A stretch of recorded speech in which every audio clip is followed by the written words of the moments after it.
Hi, it's Dayna, and I'm here with your divination for the new moon in sidereal Capricorn. The 2026 sidereal astrology guide says, planting seeds of resourcefulness to have enough. Break down. If you can't hold it, let it hold you. Let it carry you. When you've done all that you. So, this is the 2026 Sidereal Astrology Guide. It is the ninth annual edition of your personal horoscope workbook. The best thing about this is you actually need to know nothing about astrology. I'm the expert. I know all the things, so I put them in this book for you. I walk you through the personal application of 1 year of astrology, month by month, transit by transit, so you can get a personal feel for what each month and each week brings for you. I've got some evergreen content in here, such as all of this dope information about each of the signs, what their ideal is, what their task is. And this is a way for you to get started with sidereal and really begin to understand what it means for you, not just in the static sense of what your sign is, but how you are living this astrology every single day. And I'm a guide and walk you through it. I posted on my Instagram. If you're not following me on Instagram, I really have no idea what you're doing with your life, and I need you to get it together like uh quickly.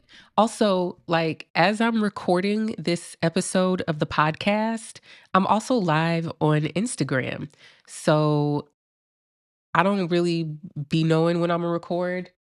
Um but normally when I do, I go live on Instagram and not that many people really be tuning in, but if you know, you know, if you show up, you show up, and if you're here, I'm very glad you're here.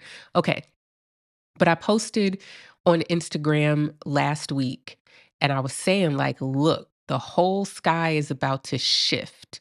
Like things are about to move in a very different, sobering direction. And I talked about how in 2019 to 2020, so that transition from like December 2019, January 2020 to like February, March of 2020 is a very similar and parallel astrological moment to the one that we're in right now. When we arrive at this new moon, which is January 18, 2026, the sun and moon, of course, will be together in Capricorn because that's what happens at a new moon.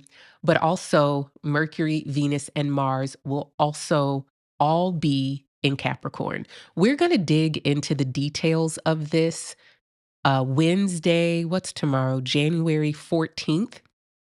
Second Wednesday of the month, the Div for Lib Astrology Meetup meets up on Zoom. The link is always in the description, but y'all don't be reading the description sometimes, and that's okay. But we're meeting up tomorrow, and we're going to talk about what all of this means personally for you and your birth chart, going over the 2026 Sidereal Astrology Guide for the month of January. But I want to take a moment and read all of the interpretations for these planets moving into um, Capricorn because they're happening all at once. So 12, 14, 15, 16, culminating on the 18th with the new moon in Capricorn. We have Venus in Capricorn first. That's already there as of the recording of this podcast. Rationing emotional self care in relation to Sun in Capricorn on the 14th, focusing on taking care of, right? And these are meant to be filled in with the meanings of the house that holds Capricorn in your birth chart. I show you how to do all of that in the 2026 Sidereal Astrology Guide. If you're thinking about getting the guide or if you already have the guide, come to the Div for Lib Astro Meetup every second Wednesday of the month. I will hold your hand and help you make good use of the guide and help you apply this stuff personally to your chart. Okay. Then on the 15th, we have Mars in Capricorn working with what's available to control. Mercury in Capricorn on the 16th, taking responsibility for being heard. And finally, of course, at the new moon in Capricorn on the 18th of January, we have planting seeds of resourcefulness to have enough. You should hear In each of those interpretations, or fill in the blanks, as I call them in the guide, you should hear themes emerging, which are about resourcefulness, rationing, caretaking, responsibility, and control. These are all themes of Capricorn. Again, if you have the 2026 Sidereal Astrology Guide, you can see on this page right here, I have a page for each of the signs. And for Capricorn, the name is the caretaker. The ideal of Capricorn is to have enough. Capricorn for me is a lot about rationing. It is holding this common theme of earth signs, which is about resourcefulness, recognizing the value of what you already have in your possession, or the value of what already is, and figuring out how to make the best use of that. Each of the three earth signs, Capricorn, Virgo, and Taurus, they use a different task for using the tool of earth. So for Capricorn, we have the tool of earth is realism. Again, realism is all about soberly assessing and accepting the way that things are. Taurus is social realism. Sidereal Taurus as a sign, and in different lip signs are experiences, right? As a sign, Taurus is the social resourcefulness. It is the connector. It's talking about our network and the people we are in community with. It is talking about belonging. Taurus also, again, realism. Taurus is about accepting the realities of capitalism, white supremacy, and patriarchy as real social structures that are determining your proximity to death, your access to the resources that you need for survival, particularly the social resources that you need for survival. Virgo is the task of mutable. So this is going to be more about, how do I know what I know? Virgo takes things at face value. It assesses things based on the qualities that can be measured, calculated, and quantified. Virgo wants to be able to trust that things and people are what they appear to be. But we are under this Capricorn time. And as I talked about a little bit ago, we made a similar transition. So you can think about in your own life, go back to January, February, March 2020. That was a moment where the excitement and the fire and the eagerness to get our candidate elected for the 2020 presidential election was kind of the collective tone, right? And as the planets started to shift over into Capricorn beginning January 23rd, which was the day that Wuhan shut down due to the SARS coronavirus 2 pandemic, Kobe and Gigi died in a horrific, sudden helicopter accident. A sober hush kind of fell over us. And the seriousness of what we were about to embark upon was made very, very real to us. And as we got further into March, April, and May, and Mars and Jupiter also came through Capricorn, resourcefulness became a really big thing, because now there were shelter in place orders, and you could only buy a number of frozen goods and canned goods or toilet paper at the store, and people were hoarding and rationing. There were not enough ventilators, there was not enough respirators, there were not enough hospital beds, there were not enough ambulances, there were not enough doctors, there were not enough nurses. And so that moment was so much about rationing and figuring out, what is it that we do have and how do we use it. Anyone who is in America and is paying attention can see how we are in a similar type of energy, where all of the excitement of coming into 2025, or 2026 rather, has pretty quickly been muted and hushed by the sobriety of ICE murdering Renee Good. And it is brought to the fore the seriousness of what we are dealing with. And people are trying to figure out, what is it that we have and how can we use it to protect ourselves in this moment. Part of the coping strategy of Capricorn in Divination for Liberation sidereal astrology is repression and suppression. And I want to present this coping strategy without judgment.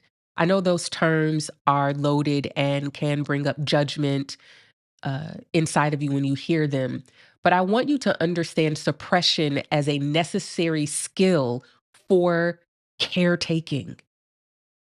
Because caretaking really is the capacity to silence or turn the volume down on your own body and bodily functions, on your own needs, on your own emotions, so that you can hear and sense and feel the needs of other people. What was so spectacular about 2020 is we were able to see how necessity created a resourcefulness that we had not experienced in our lifetime before. We got checks, we got expanded access to Medicaid, funded by the federal government. The federal government gave money to the states for them to expand their Medicaid programs. Now, some states were so racist and evil that they chose not to take that money. And you were able to get the Medicaid benefits, and as long as the government was providing that extra money, you didn't even have to reapply for the benefits. They just rolled over until they expired, right? This also gave us expanded unemployment benefits. This gave us a moratorium on evictions in some way. And we were able to see, like, oh, there actually is enough for everybody.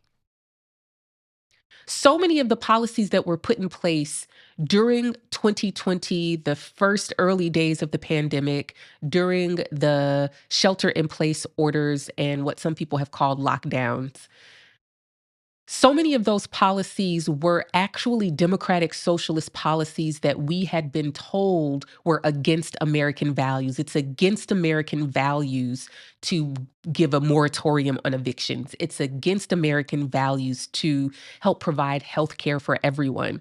And you can see, even in this moment, we are at a similar moment where we are needing our collective resourcefulness to meet the moment.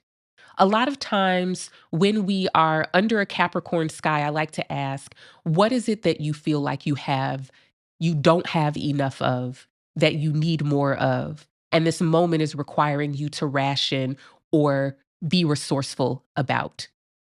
Sometimes it's asking you, what is it that you feel like you have an unlimited supply of? And you learn that you actually don't have an unlimited supply of.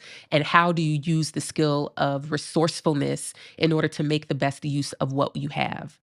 If I've ever read your chart and I told you that you did not have any earth in your birth chart, this is your moment to catch earth. These transits are bringing the opportunity for you to have the experience of the sign Capricorn, even though it was not present in your birth chart when you were born. And part of having the experience of the sign Capricorn is being able to see the worth and value and what you already possess, rather than feeling like you need to start from scratch and build from the ground up. What is it that you already have in your possession that is valuable, whether that is a skill, whether that is the stuff in your pantry, in your kitchen? I mean, right now in Minneapolis, they are truly under attack. People cannot go to schools, people cannot go to the grocery store, people cannot go to work. And so they're having to use the resource of each other and the tools that they already have on their disposal in order to get people the groceries that they need, get people the care that they need. When we have Capricorn, it truly is a time of caring for each other. And there is a part of me personally that looks back on 2020 with some type of longing and some type of yearning and optimism for the possibility of what could be. That when it really got down to it, we were able to figure out how to make it work.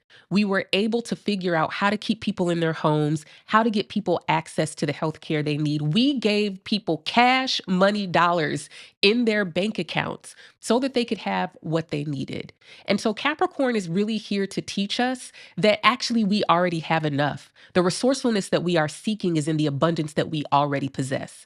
And remember, over here, abundance is shared enoughness. Everything else is theft and hoarding. You cannot be in personal possession of abundance because that means you are hoarding or you stole it from somebody. Right. So, all of this idea that you can manifest abundance for yourself, no, you can't, because the first thing you're going to do when you get that abundance is you are going to try to protect other people from getting it.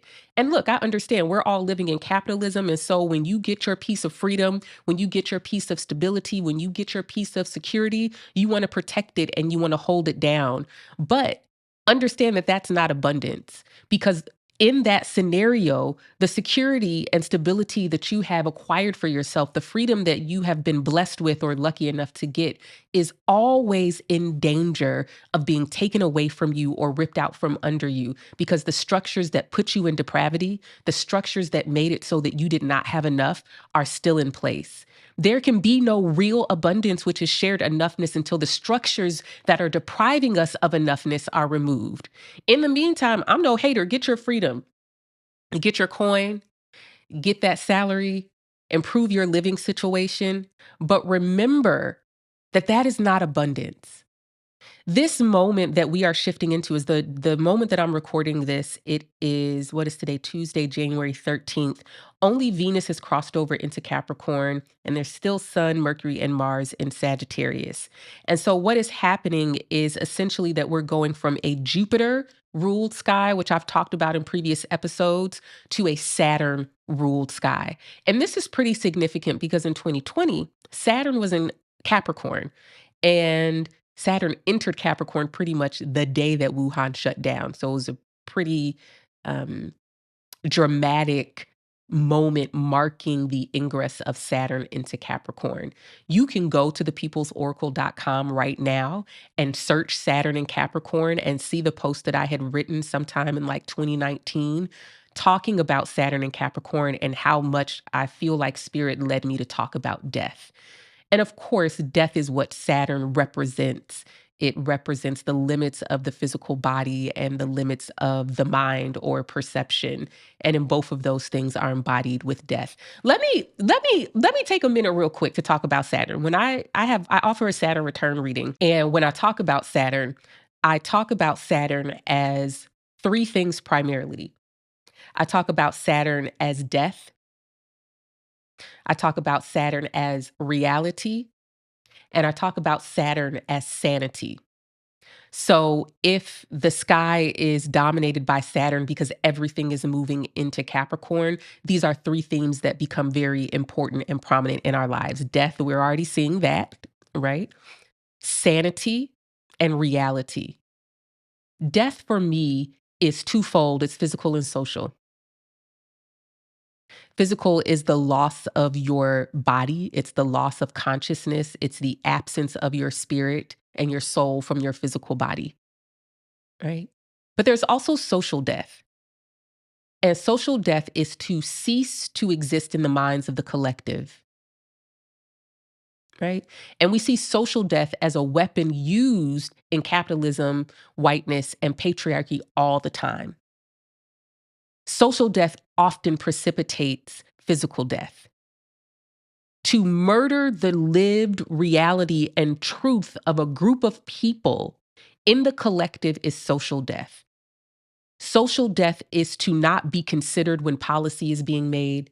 Social death is to not have your well being taken into consideration with the collective. It's to be excluded. Many disabled people and chronically ill people, as well as those people who were disabled by COVID during the first wave, have been subject to persistent social death. There has been no accommodation made for them to participate in society. So they've been functionally made invisible. There has been no remembrance of the suffering and experiences of those who caught COVID in that first wave and happened to survive it and live with the lifelong disability and scars from that illness. We have socially murdered the people who actually died from COVID, because there's in no way do we recognize and remember what happened to them through policy, through ritual, and through memory and witness. Speaking of which, total side note, I haven't said anything about this because I've just been so busy, but I'm going to post about it tomorrow.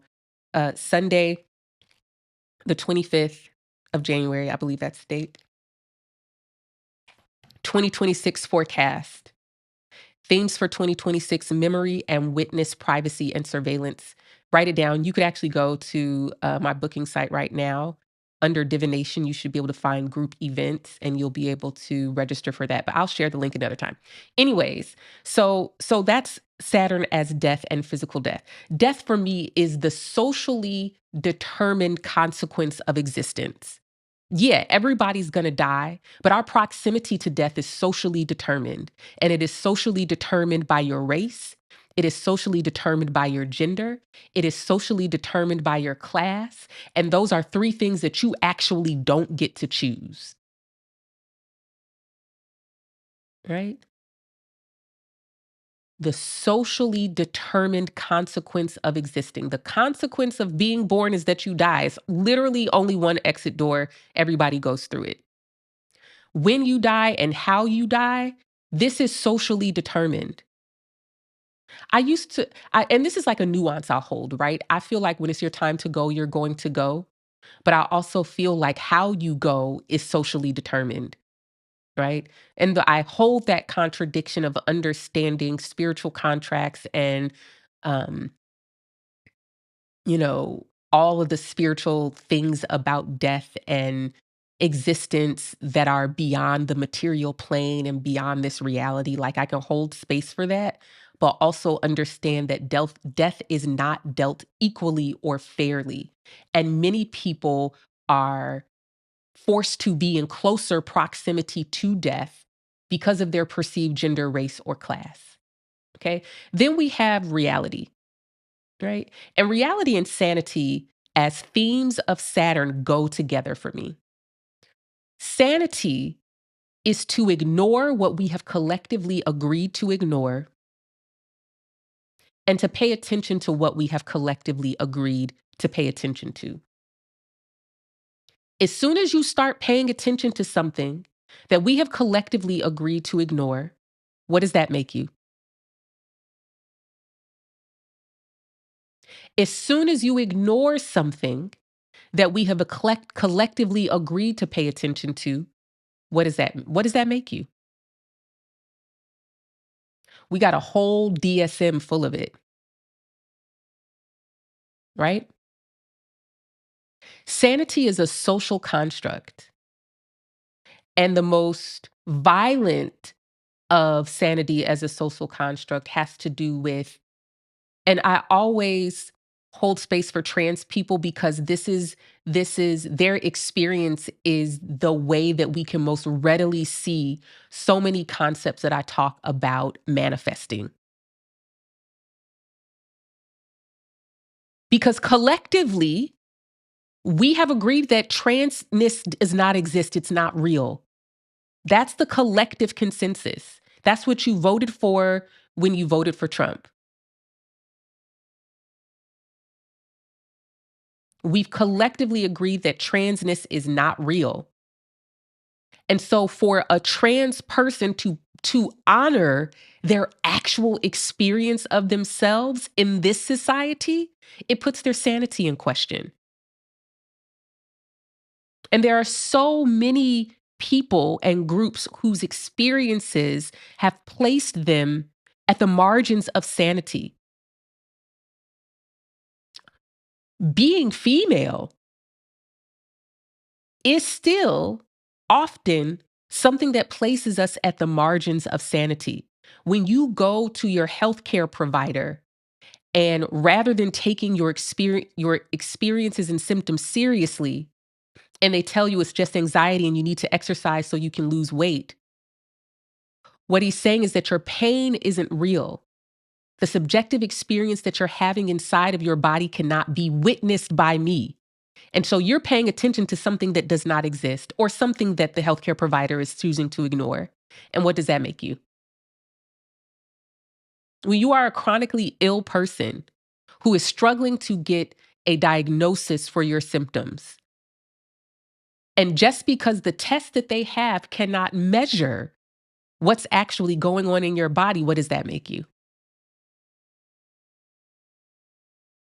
when you are being oppressed to the point where your housing is insecure, you cannot sleep if you're tired because you will lose your job,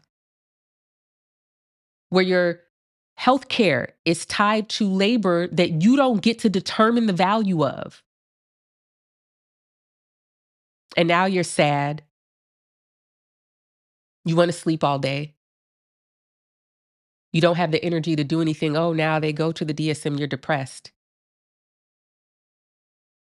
If you cannot continue to perform and show up in capitalism to secure your housing, your food, and your money, what does that make you?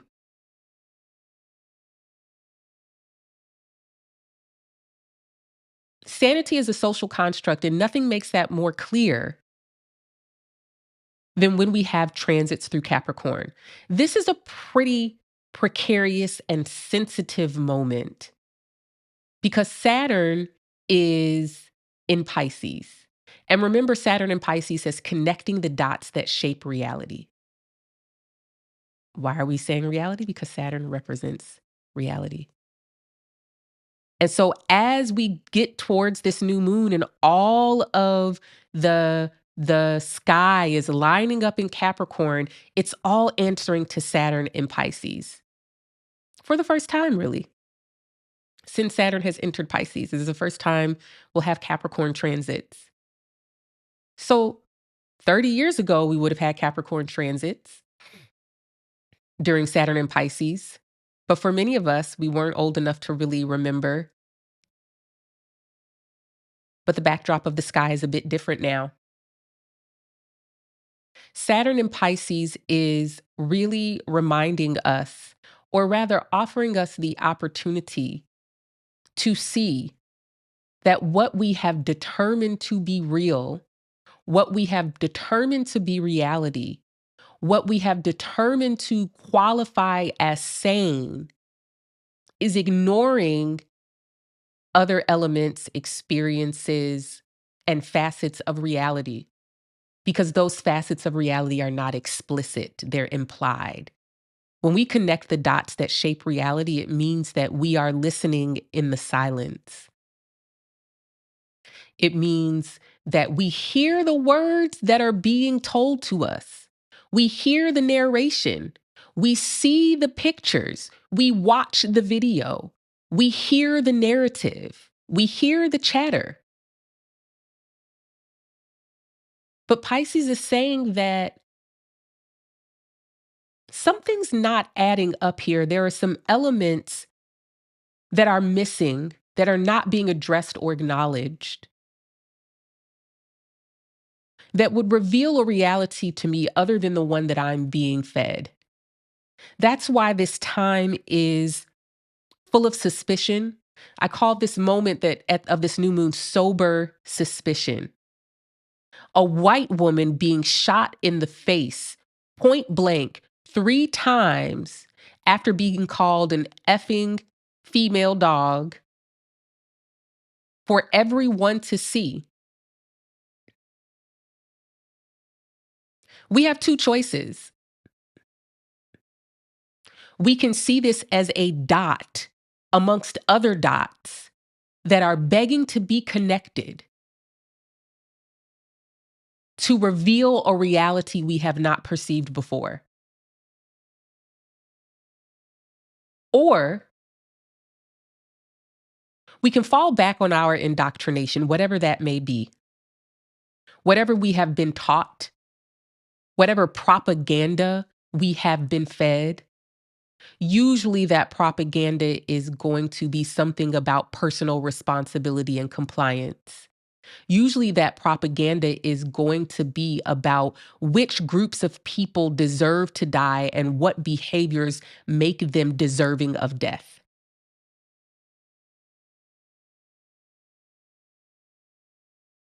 Propaganda is so sneaky and insidious because it will have you defending a murderer.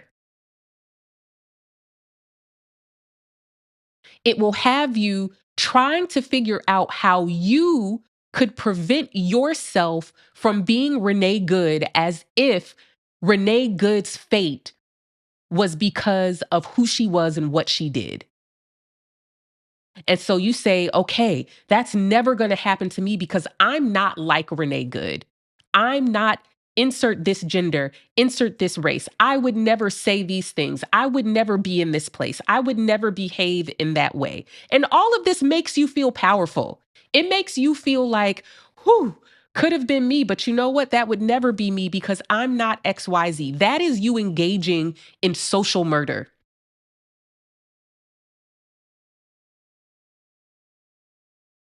By centering someone's identity, by centering someone's so-called behavior, as by positioning this as a narrative of choice, as in what are the different choices that Renee Good could have made in order to have avoided a heinous murder. That makes you feel powerful and in control. But that's not going to save you. Like, you should know that by now. Because remember, in 2020, when George Floyd was murdered, a lot of people thought that, like, oh, good thing I'm not black. Good thing I'm not poor. Good thing I'm not a black man. Good thing I don't go to liquor stores. Good thing I do what the police tell me I should do when they accost me and put their knee on my neck. Good thing I'm a good person. I'm a good person, so that would never happen to me. Come on, man. Come on, man. Like, you know goodness won't save you. Goodness didn't even save you from your daddy not coming to pick you up when he promised he would. Like, stop playing in my face. Goodness didn't save you from your mother emotionally neglecting you. You got good grades and everything, didn't you? And your mama still talked to you crazy and slapped you upside your head. Huh. What makes you think goodness is going to save you from being murdered by the state? Doesn't matter if you're a good person. You could be a bad person or you could be a good person. The state does not care. Planting seeds of resourcefulness to have enough. I'm going to say this and then I'm going to pull some cards. Capricorn is a tough energy because it requires sobriety. Whenever I see someone's birth chart and they have Capricorn going on, the first question I have is who was under the influence emotionally of a substance or a behavior such that you had to be sober? For me, all addiction is emotional and all sobriety is emotional. A lot of people are doing dry January right now. And what people don't understand is that sobriety might begin with a change in your lifestyle choice. But in order to sustain sobriety, it actually has to be an emotional shift because sobriety is about facing the reality of your emotions. It's about facing the emotional reality that you occupy. Because all substances, all behaviors where we indulge and deal with addiction, it is to fabricate an emotional reality other than the one that we're actually occupying.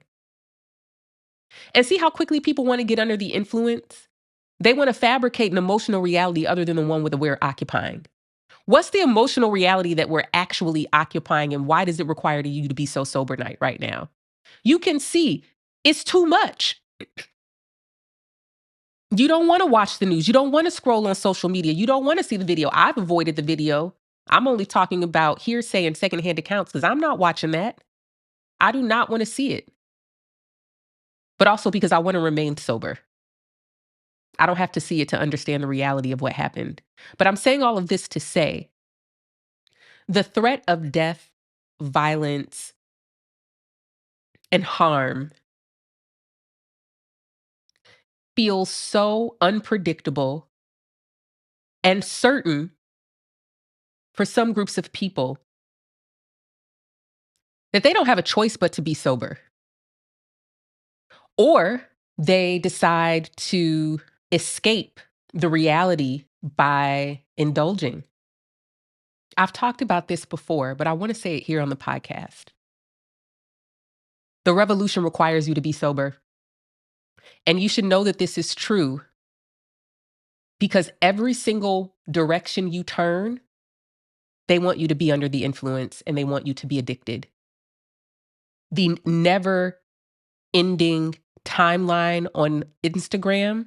Remember, you used to be able to get to the end. You've seen all the posts, you're updated now. The never ending FYP on TikTok. They want you to be addicted. They want you, there is no enough, right? We're planting seeds of resourcefulness to have enough. There is no enough. Sports betting and gambling. You can gamble and bet on anything with all of these platforms now. They want you to be under the influence because they know that the revolution requires sobriety.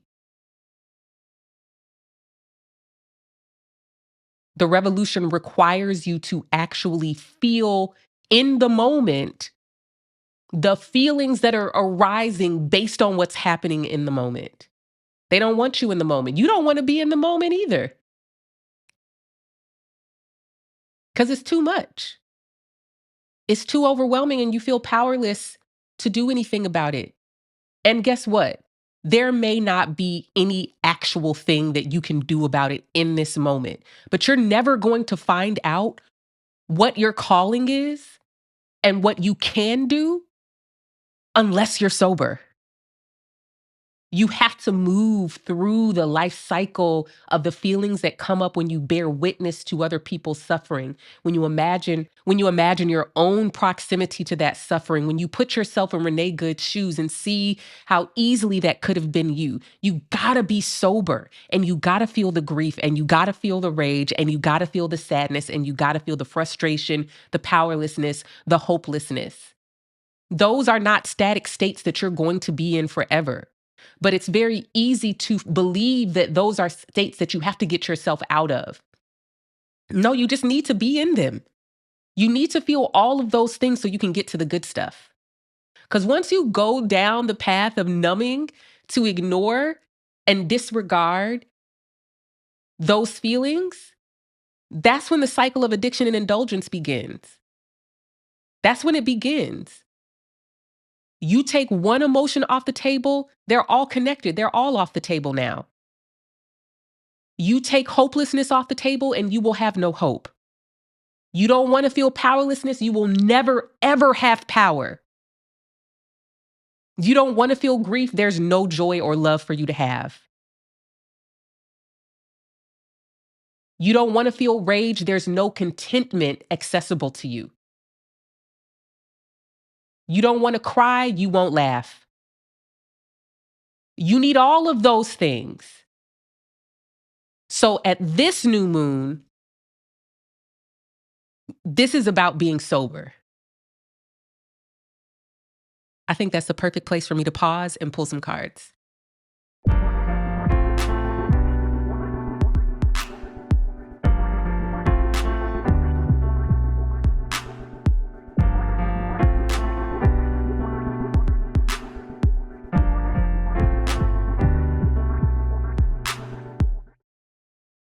Let's see what these cards, what wisdom the tarot has to offer us today. This is a huge turning point in the year. We're going to have a few more over the next couple of months, but this is the first one. Certainly by the time we get past this new moon on the 18th, it's very clear that we are already in new territory. So let's see here. We've got the 5 of Cups. This is a pretty sad looking card, and it's easy to see one of these cards in the tarot and feel some type of way about it. I know I do. I'm good. I'm good, y'all. It's easy to see this card and to feel some type of way about it. And you should. I mean, I literally just spoke about how once you put one emotion off limits as a place that you won't go, it's connected to all of the other emotions. And so if you put that off limits, then you putting a whole bunch of other emotions off limits as well. The 5 of Cups is a card to be with your grief and your sad feelings. It reflects back to us the gravity and emotional heaviness of this moment. And I think it's telling us to not be so quick to escape the feelings of grief and fear and paranoia that we have. Sometimes you just got to sit and look at what all went wrong. Sometimes you just have to sit and be with what all feels terrible. This is really, really, really, really hard for us to do culturally. American culture, Western culture has no ritual, has no story, has no space for grief and sadness.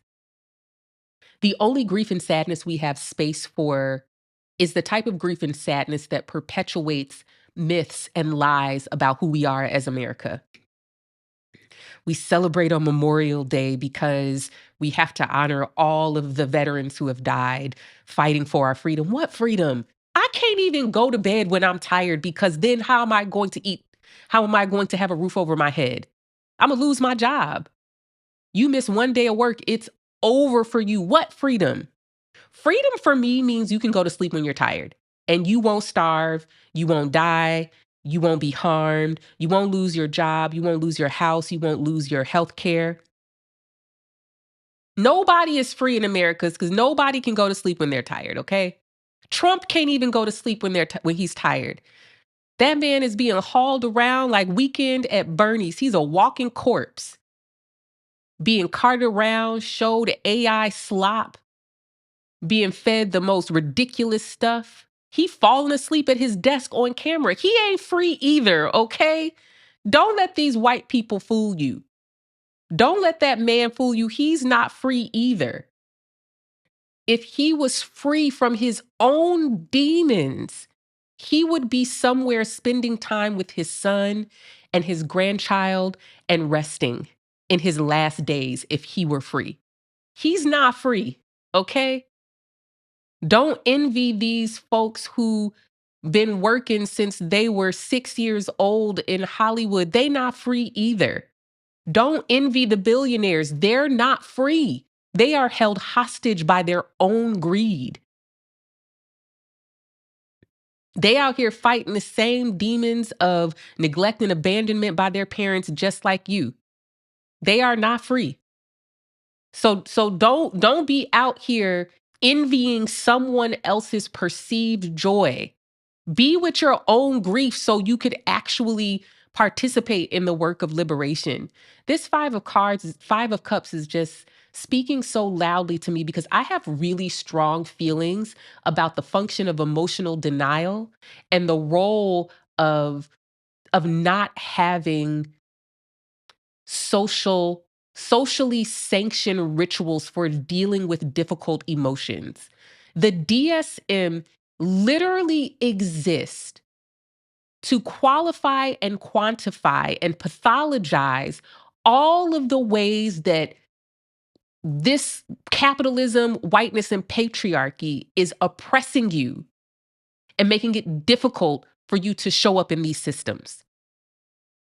The DSM is literally saying, hey, you're not repressing your emotions well enough. You're not hiding your grief well enough. You're not stomaching the oppression and humiliation and degradation of capitalism well enough. Why aren't you coping with patriarchy well enough? What's your problem? Why are you so anxious? Why didn't you just accept your abuse being ignored by your mother? What do you mean you split off from yourself after your mother harmed you? What do you mean? What do you mean? You can't function because you were abandoned and neglected and SA'd. What do you mean? What's your problem? The DSM is pathologizing your inability to successfully ignore the ways that you are being oppressed and harmed by capitalism, white supremacy, and patriarchy. Okay.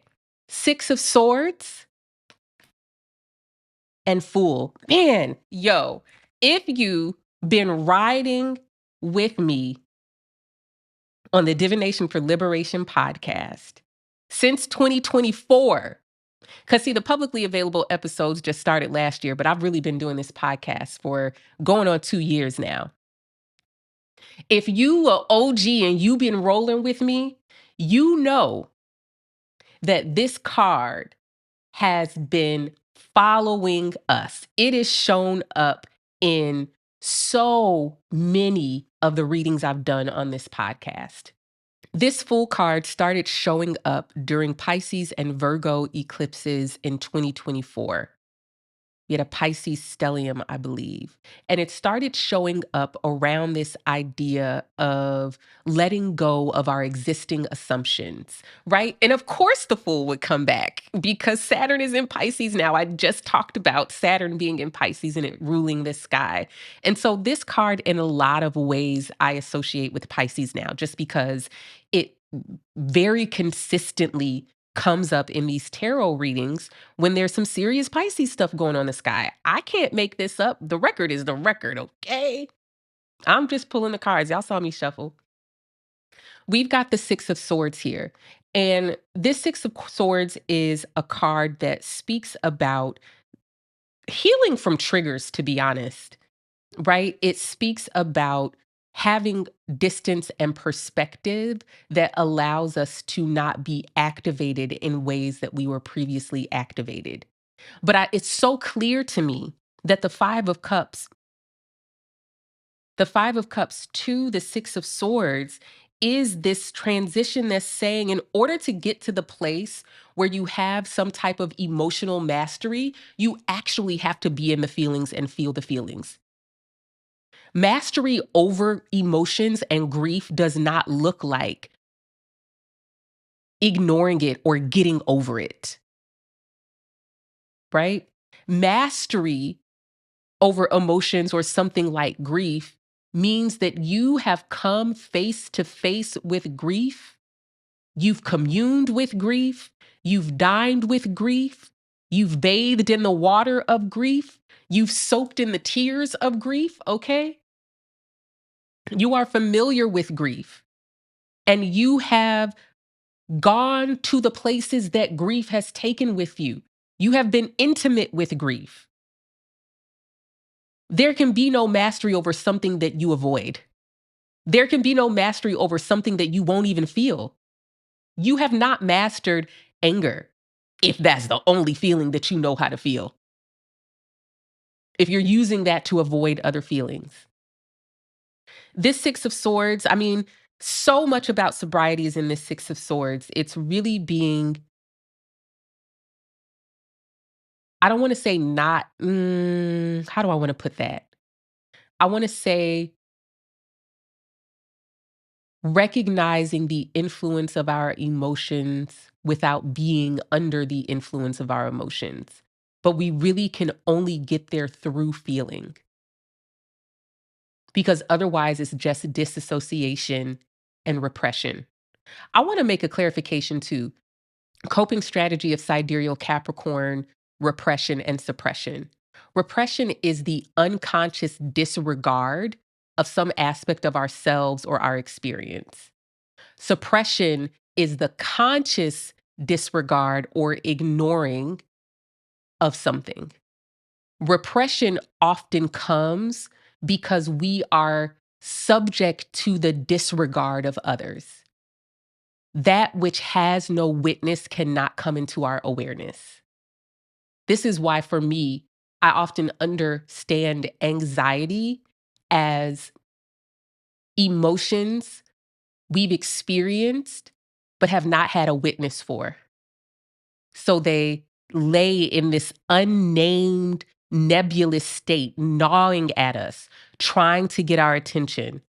So we Wellbutrin it away, we Xanax it away, SSRI it away, because we have to function in capitalism. We have to, right? You gotta put the anxiety ickies at bay. But anxiety really is about, how do I bring into awareness all of these feelings and emotional experiences that I didn't have a witness for because the people in my life did not have the capacity to hold space for the full range of their own emotions as a human. So they definitely couldn't hold space for the full range of my emotions as a human. Really interesting combination of cards here. And I think it's speaking to the power of sobriety. The beginning of sobriety hurts. The beginning of sobriety requires you to bring online sensations and emotions you've been using substances, behaviors, or even other emotions to escape.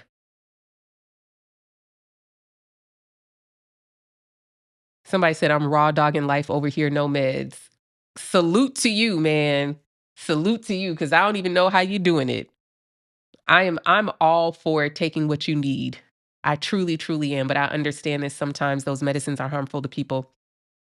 Anyways, I really feel like these cards are repeating a lot of what I've already spoken about the function of sobriety in this moment.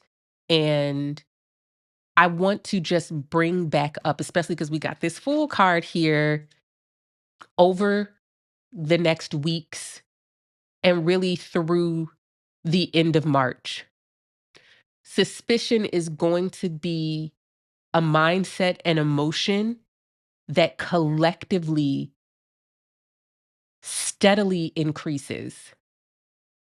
The role and function of suspicion, it's an emotion that arises in the face of uncertainty.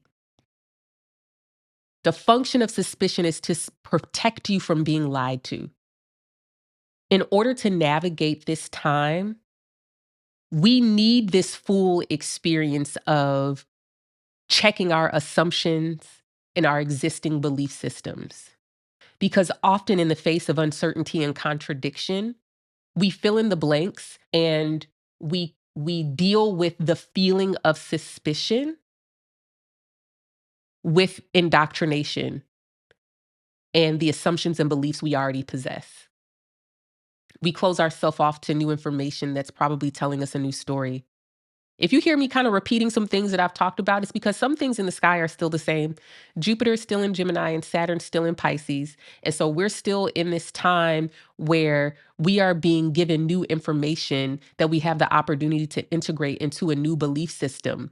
But we got to actually acknowledge the belief systems that we already have. And part of what Saturn is here to help us do is to understand that some of the things that you have taken for fact at face value as just the way it is, as quote, reality, is actually a belief system you've been fed and taught. And in order to actually bring about any change in this life and in this world, you have to recognize that it's a belief system that you can revoke your belief from. If you thought it was safe being white, understand that is indoctrination and propaganda that has been made in order to manufacture consent for murdering Black people. If you thought that the amount of money that you made at your job or the neighborhood that you lived in and the demographic of people that you do or don't live around was going to protect you and keep you safe, that's a belief system. It's indoctrination that was used to manufacture consent for harming non-white people, for harming poor people, for harming trans people, for harming children. We got to sober up, people. And it's very, very hard. Like I said, the beginning of sobriety is painful because you've invested so much in not feeling certain feelings that you don't even have practice feeling those feelings. You've invested so much in avoiding powerlessness by feeding yourselves and consuming narratives that makes you feel in control of whether or not you are oppressed by the state. Means that when you actually feel powerlessness, the first thing that you want to do is self-medicate with some more propaganda. Thank you for tuning into the Divination for Liberation podcast. I am Dayna Lynn Nuckolls. I won't repeat too much here today, but y'all know what time it is when we get to the end of this podcast. Put your mask on. Folks are still getting taken down by these really terrible colds. The flu is still running rampant, and the Northeast is getting hit pretty hard by COVID right now. Connecticut, Rhode Island, New York, all of those spaces up there. are getting hit pretty hard. And I said on this podcast a few months ago that I expected that the Midwest and Northeast would be getting hit hardest by COVID over the winter because they were spared during the surge that happened over the late summer and fall. So, like California, Arizona, Texas, Louisiana, Florida got hit really hard in the late summer and fall. And they are not really being hit as hard by COVID right now, but the Northeast and Midwest is. So follow Dr. Mike Horger. I always share his stuff. He is working really hard to keep track of wastewater and using that data to figure out where COVID is in transmission and at what rate. Um, and that's it for today. I'll see you in a couple of weeks at the full moon in Cancer. In the meantime, in between time, take care of yourself and your loved ones. Bye.